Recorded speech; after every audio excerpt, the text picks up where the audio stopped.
Bon, j'espère que tu es prêt parce que je vais te parler des holdings belges. Et il y a plein de choses à dire. Cette vidéo, elle sera remplie d'informations super importantes.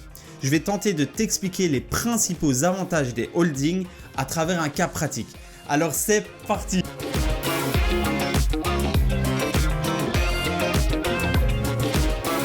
Tout d'abord, c'est quoi une holding? Parce que demain, si tu vas chez ton notaire et que tu lui dis que tu veux ouvrir une holding, il va te demander c'est quoi? Une holding n'est pas un statut juridique. C'est comme si tu allais chez ton notaire et tu lui demandais d'ouvrir un restaurant. Un restaurant, c'est une activité. En réalité, tu vas ouvrir une société qui va accueillir ton activité de restauration.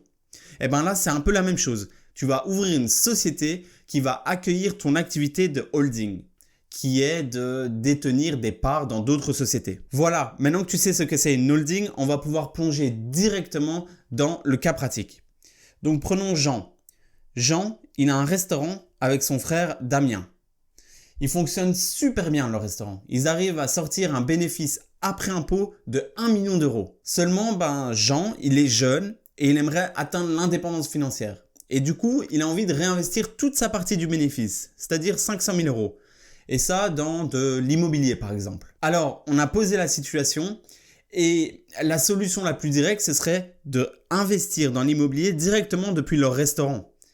Mais ça pose quelques soucis. Imaginons que son frère, il n'a pas du tout envie d'investir dans l'immobilier et il n'a pas envie d'avoir de l'immobilier mêlé à son activité de restauration.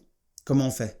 Un autre potentiel problème dans le futur serait que le restaurant il devienne plus viable, il n'est plus très rentable et il serait mis en faillite.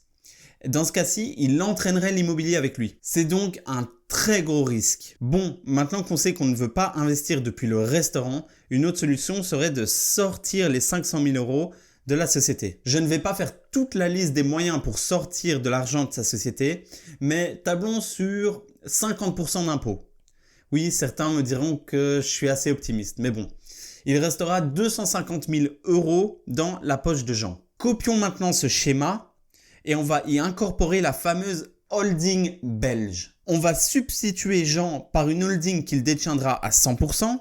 Et là, lorsqu'on va remonter le bénéfice à la holding, on va bénéficier de deux mécanismes fiscaux super importants. À savoir ici pour la société émettrice de dividendes, l'exonération de précompte retenu à la source. En gros, ils vont pas payer d'impôts. Et ici pour la société bénéficiaire des dividendes, le régime des RDT, les revenus définitivement taxés, qui procurent une exonération totale d'impôts pour les sociétés bénéficiaires de dividendes. On se retrouvera donc ici avec 0% d'impôt sur ce transfert. Il se retrouvera donc ici avec 500 000 euros prêts à être investis dans une autre société qu'il aura créée pour sa future activité immobilière. Donc je résume, grâce à ces mécanismes, on passe de 50% à 0% d'impôt. Outre les avantages fiscaux, il y a aussi plein d'avantages de gestion et juridiques. Par exemple, maintenant que l'immobilier est bien séparé du restaurant, s'il veut, il peut simplement vendre sa partie du restaurant